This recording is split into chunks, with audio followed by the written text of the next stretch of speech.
Sawantwadi ring रोडवरील खुनाच्या घटनेनंतर आधीच तणावात असलेल्या करवीर पोलीस ठाण्याच्या आवारात शनिवारी मध्यरात्री आणखी एक धक्कादायक प्रकार घडलाय।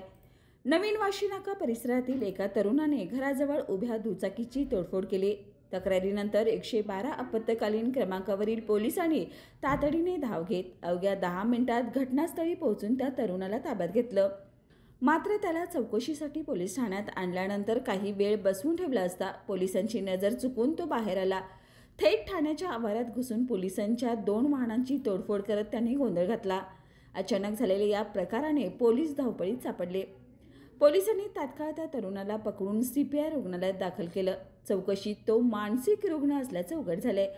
त्यामुळे थोडासा दिलासा मिळाला असला तरी खुनाच्या घटनेच्या तपासात गुंतलेल्या पोलिसांच्या टेन्शनमध्ये या तोडफोडीच्या प्रकाराने आणखी भर पडली आहे। वाहनांच्या तुटलेल्या काचा रातोरात बदलून घेण्यात आल्या। या घटना क्रमांकामुळे नागरिकांसह पोलीस वर्तुळात एकच खळबळ उडाली आहे।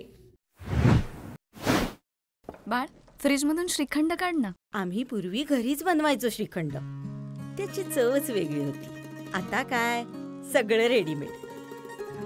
आजी, हे श्रीखंड खाऊन बघ। आज तुझ्या आईनं घरीच बनवलं की काय? हे आहे गोकुळचं श्रीखंड। अगदी जिभेवर रेंगाळणार। जिभेवरच नाही तर मनावरही रेंगाळणार। गोकुळ श्रीखंड, मनावर रेंगाळणार।